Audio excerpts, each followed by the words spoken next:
नमः हरे हराय नमः। हरे कृष्णा। आज हम भगवत गीता अध्याय 16 श्लोक नंबर 2 सीखेंगे। चलिए शुरू करते हैं।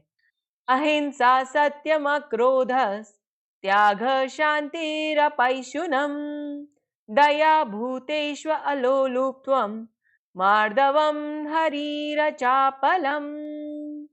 अब हम इसे धीरे धीरे बोलकर समझते हैं। अहिंसा सत्यम अक्रोधस त्यागः शांतिर अपैशुनम दया भूतेष्व अलोलुप्त्वम मार्दवम हरीर अचापलम। अब हम इसे फिर से गाते हैं।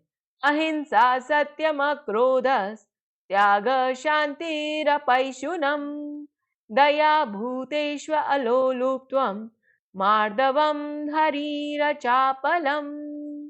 अब हम समझते हैं भगवान श्री कृष्ण इस श्लोक में किन गुणों के बारे में बता रहे हैं। अहिंसा सत्यता क्रोध विहीनता त्याग शांति छिद्रान्वेषण में अरुचि समस्त जीवों पर करुणा लोभ विहीनता भद्रता लज्जा संकल्प। हरे कृष्णा। चलिए अब हम महाप्रेम प्रभु जी से इन सब गुणों के बारे में और अच्छे से समझते हैं। हरे कृष्णा जी। भगवान श्री कृष्ण बहुत ही उत्तम तरीके से उन सारे गुणों का वर्णन कर रहे हैं जो एक देव तुल्य पुरुष के अंदर पाए जाते हैं, या फिर ये कहें अगर किसी व्यक्ति को देवतुल्य सत्पुरुष या श्रेष्ठ समझा जाना है तो पता करे ये सारे के सारे गुण उस व्यक्ति के अंदर है या नहीं। और आज हम लोग जिस गुण का डिस्कशन कर रहे हैं वह है अचापलम। अचापलम का मतलब है, अ का मतलब नहीं, चापल और चपल और चंचल जो सो बोलते हैं बहुत ही क्षणिक, जो बार बार बदलता है। जो जैसे बच्चे होते हैं बहुत चंचल होते हैं, बैठते नहीं है, घूमते रहते हैं इधर उधर, तो उसको बोलते हैं बच्चा बड़ा चंचल है। ऐसे ही जिनका मन बहुत चंचल रहता है वे सब चापलम कहलाते हैं। और जब बोला गया अचापलम मतलब दृढ़ता, मतलब धैर्य के साथ में कोई कार्य को करना। और इसमें क्या करने को बोला गया, संकल्प का साथ में आपको जो जो भगवान के संबंध में कार्य करते हैं उनमें संकल्प रखना है, मतलब बहुत दृढ़ता रखनी है, डिटर्मिनेशन रखना है। जो जो कार्य आपको भगवान की ओर लेके जाए उन सब में आपको नियम बनाना है, संकल्प रखना है और संकल्प के साथ में वह कार्य करना है। कई लोग बोलेंगे आपको, अरे जप करने की क्या जरूरत है, भक्ति तो भाव की है, आप बहुत भाव से भक्ति कीजिए, हो गई आपकी भक्ति। पर उस स्तर तक हम नहीं पहुंच पाएंगे। आरंभ कहाँ से करेंगे, नियम बनाकर, संकल्प के साथ कि हर रोज भगवान श्री कृष्ण के नामों का जप करना है, वह भी माला पर, माला के साथ में आप जप कीजिए। इस तरह से आप नियम बनाएंगे तो संकल्प के साथ जब आगे बढ़ते हैं तब आप भक्ति में आगे बढ़ पाएंगे। अभी कोई बच्चा बोलेगा, अरे मम्मी स्कूल जाने की क्या जरूरत है, मैं तो घर पे ही पढ़ लूंगा इंटरनेट से। तो ऐसे में क्या होता है कि वो पढ़ता तो है, थोड़ा पढ़ता है, थोड़ा रुक जाता है और बहुत सारी बातें उसको समझ में नहीं आती। पर जब वो स्कूल जाता है और जो टीचर समझाते हैं और नियम बनता है, उससे वो धीमे धीमे प्रोग्रेस करता है। जैसे बच्चा जैसे पहली क्लास से दूसरी क्लास में पहुंचता है, दूसरी तीसरी पहुंचता है, तो क्या है, एक सिस्टमेटिक डेवलपमेंट होता है। ऐसे ही हमें भी जो भगवान के संबंध में नियम बनाया है उसको अच्छे से निभाना है।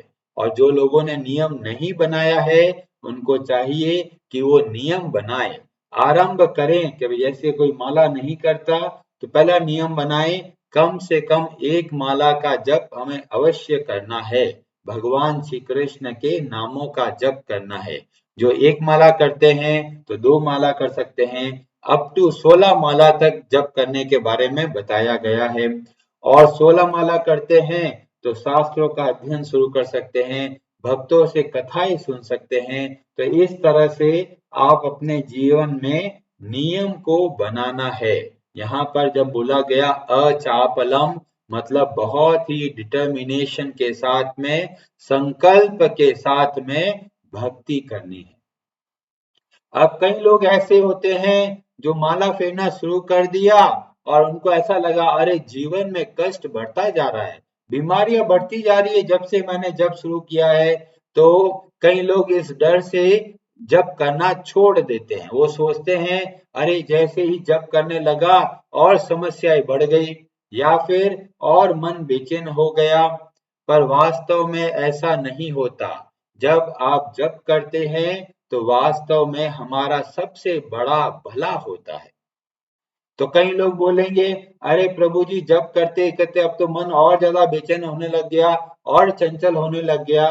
तो इसके बारे में बताया गया जैसे एक घर है और वह घर कई सालों से बंद पड़ा है और जब आप उस लॉक को खोल के अंदर जाते हैं तो पूरी मिट्टी जमी हुई है। जहां जहां पांव रखोगे वहां पर आपके पांव दिखेंगे और आपको लगेगा अरे घर कितना शांत है, कुछ डस्ट नहीं है। पर जैसे ही आप सोचते हो चलो इस घर की सफाई करते हैं, तो झाड़ू लेना शुरू करते हैं, तो क्या हुआ, ऐसा लगेगा अरे पूरा घर धुएं से भर गया, पूरा घर धूल से भर गया। तो धूल से भर जाने का मतलब यह है कि घर की सफाई चल रही है। ऐसे ही शुरू में जब जप नहीं करते तो हमारे मन के, हमारे हृदय की गहराइयों में कचरा भरा हुआ पड़ा है और वो नीचे जमा हुआ है। और जब भगवान के नामों का जप करते हैं तो ऐसा है, झाड़ू से जब घर की सफाई करते तो लगता है डस्ट बहुत उड़ रही है, पर वो क्या है, सफाई का हिस्सा है। थोड़े समय के बाद में सारा की सारी धूल भी हट जाएगी और जमीन पर जो मिट्टी जम गई है वह भी साफ हो जाएगी। तो इसीलिए हमारा ये दायित्व है कि हमें जप नियम से करना है। कभी हमारा मन लगेगा, कभी हमारा मन नहीं लगेगा। दोनों ही अवस्था में निरंतर हमें भगवान के नामों का जप करना है, क्योंकि जब भगवान के नामों का जप करते हैं तो सफाई आरंभ हो चुकी है। इतने जन्मों की जो गंदगी है वो हमारे मन के अंदर बैठी हुई है। अभी लगता है चलो ठीक है कचरा नहीं है, पर वो सब कचरा जमा हुआ है। उसको निकालने के लिए भगवान के नामों का जप करना है नियम से। कई लोग ऐसा कहते हैं अरे जप करना शुरू किया, मेरे बिजनेस में घाटा हो गया, इसीलिए अब मैं जप नहीं करता। पर हम भक्तों से समझते हैं कि जीवन में चाहे कितना भी कष्ट आ जाए, हमारा सबसे बड़ा सहारा है भगवान के नामों का जप। कई लोग बोलेंगे आप अरे मैं जप कर रहा था बीमार पड़ गया, अरे जप करते करते ये समस्या आ गई इसीलिए हमने जप करना बंद कर दिया।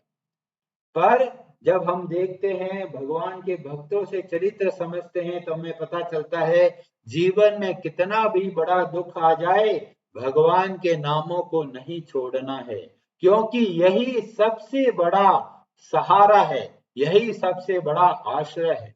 जैसे कोई व्यक्ति है और वो ऑपरेशन के लिए जाता है तो उसको लगता है अरे डॉक्टर ने इतना बड़ा चीरा लगा दिया, छोड़ो मैं नहीं करता। पर डॉक्टर क्या कर रहा है, उसकी भलाई के लिए कार्य कर रहा है।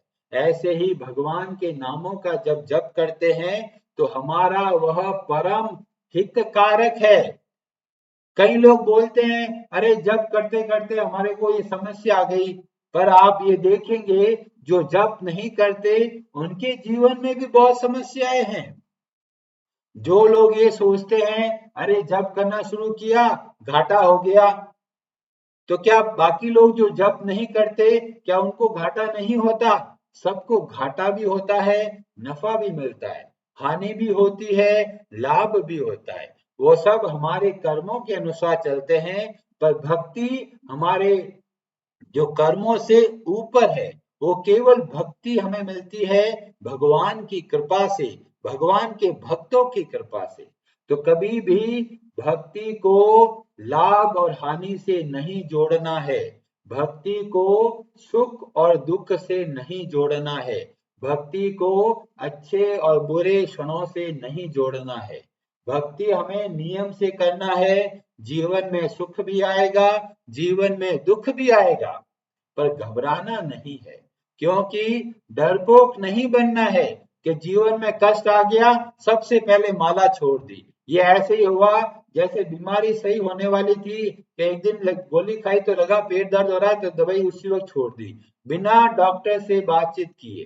तो इसीलिए आपको भगवान के भक्ति अच्छे से करना है, जीवन में सुख भी आएगा, दुख भी आएगा। कई लोग बोलेंगे, अरे प्रभु जी ये तो बहुत भक्ति करते हैं पर इनके जीवन में दुख क्यों आया?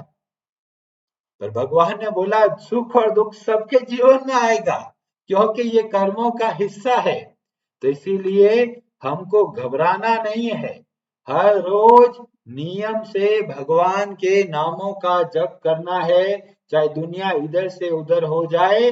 ये जो समय आप भगवान को दिया है ये ही काम आने वाला है, और कोई काम नहीं आएगा जब प्राण कंठ पे आ जाएगा। कितनी माला जप किए हैं वो सब का सब उस समय हमारे काम आने वाला है। तो कुछ भी हो जाए दृढ़ता के साथ में रहना है, भगवान की भक्ति को हर रोज करना है, चाहे जीवन में कितनी भी समस्याएं आ जाए भक्ति नहीं छोड़नी। और हमें बहुत सारे उदाहरण देखने को मिलता है कि किस तरह से भक्तों ने धैर्य के साथ में भगवान की भक्ति करी। हम देखते हैं प्रहलाद के चरित्र से, जीवन में थोड़ा भी दुख मिलता है तो सबसे पहले भक्ति छोड़ देते हैं। और यहाँ पर हम प्रहलाद को देखते हैं, उनके जीवन में कष्ट पे कष्ट तैयार है। क्यों? क्योंकि वो बोल रहे मैं भक्ति करूंगा, और पिता बोल रहे हैं भक्ति करोगे तो कष्ट मिलेगा। तो प्रहलाद बोलते हैं कष्ट दे दीजिए पर भक्ति नहीं छोड़ूंगा। ऐसी दृढ़ता हमको चाहिए, ऐसा डिटर्मिनेशन हमको चाहिए। और यह डिटर्मिनेशन कैसे मिलता है? जब हम भक्तों के संग में रहते हैं, भक्तों के चरित्र से हमें प्रेरणा मिलती है कि देखो इतने जीवन में कष्ट है फिर भी देखो कितने अच्छे से भक्ति करते हैं। और इसलिए हमें भक्तों के संग में रहना बहुत जरूरी है। रामचरितमानस, वाल्मीकि रामायण, अध्यात्म रामायण, इन सब में एक प्रसंग मिलता है जिसको बताया गया शबरी के बारे में। और शबरी ने अपने गुरु की बहुत अच्छे से सेवा करी, और गुरु जब जा रहे होते हैं अपना शरीर छोड़कर तब बोलते हैं कि साक्षात परमात्मा भगवान स्वयं पधारेंगे तुम्हारे पास में, और यह बोलकर वो चले जाते हैं। अब शबरी को पता नहीं है कि कब आएंगे, और इसलिए हर रोज अब जो गुरु के आश्रम है उसको साफ करती है, हर रोज पता नहीं कब आएंगे। शबरी के मन में ये नहीं आया अरे नहीं आएंगे तो क्या करेंगे, और थोड़े समय वेट किया रहे अभी तक नहीं आए, छोड़ो कौन करे, चलते हम तो कहीं और। पर शबरी ने धैर्य के साथ में हर रोज भगवान की भक्ति करते हुए, हर रोज आश्रम को साफ करके हर रोज प्रतीक्षा करते थे, शायद अब आने वाले हैं, शायद अब आने वाले हैं। और वो समय जब आया तब रामचरितमानस में इतना प्रेम भरे जो चौपाई है उसमें वर्णन मिलता है, सबरी देखी राम ग्रह आए, मुनि के बचन समझी जिय भाई। जैसे ही भगवान श्री राम को देखा तो इतना गदगद हो गए और याद किया कि अरे मेरे गुरु ने जो बोला था वो आज सत्य हो गया। लोग जाते हैं भगवान को ढूंढने के लिए, और यहाँ पर भगवान श्री राम खुद ढूंढते ढूंढते पहुंच रहे हैं शबरी के पास में। और वहां पर देखा गया प्रेम मगन मुख बचन न आवा, इतना गदगद हो गई, इतना प्रेम मगन हो गई कि बोला नहीं जा रहा। पुनि पुनि पद सरोज सिर नावा। और बार बार भगवान के चरणों में प्रणाम करती है। तुरंत सादर जल ले चरण पखारे, पुनि सुंदर आसन बैठारे। बड़े प्रेम से भगवान को बैठाया, उनके चरण धोए और आसन बैठाकर बहुत सुंदर ये फल अर्पण किए और बार बार प्रार्थना करी। वो सोच रही है, अरे मेरा इतना सौभाग्य, मेरे गुरु को भी भगवान श्री राम के दर्शन नहीं हुए और मेरे को दर्शन हो रहे हैं साक्षात भगवान श्री राम के। और केवल दर्शन ही नहीं हो रहे, सेवा करने का अवसर भी मिल रहा है। और वो सोच रही है कितना भारी मेरे पे कृपा हुई है। और वो बोलती है ऐसा, क्या बोलती है, के ही विधि स्तुति करो तुम्हारी, अधम जाति में जड़ मति भारी। एक तो मैं स्त्री, उसमें भी बूढ़ी, उसमें भी अधम जात की, मेरा कितना बड़ा सौभाग्य है। और बोलती है, अधम ते अधम अधम अति नारी, तिन्ह माँ में मति मंद अघारी। मैं तो बहुत बड़ी पापिनी हूँ, कैसे प्रभु आपका दर्शन करने का सौभाग्य मिला। तब भगवान श्री राम बोलते हैं, कह रघुपति सुनो भामिनी बाता, मानहु एक भगति कर नाता। मुझे और कुछ नहीं देखता, ना जाति देखता हूँ ना पाति देखता हूँ, मैं केवल एक चीज देखता हूँ, वह है भक्ति।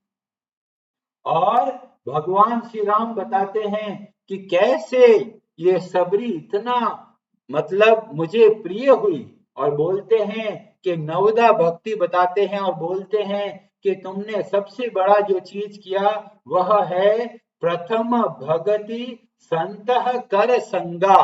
तुमने भक्तों का संग किया, अपने गुरु की सेवा करी, गुरु के वचनों का पालन किया और इसलिए मैं सामने खड़ा हूं।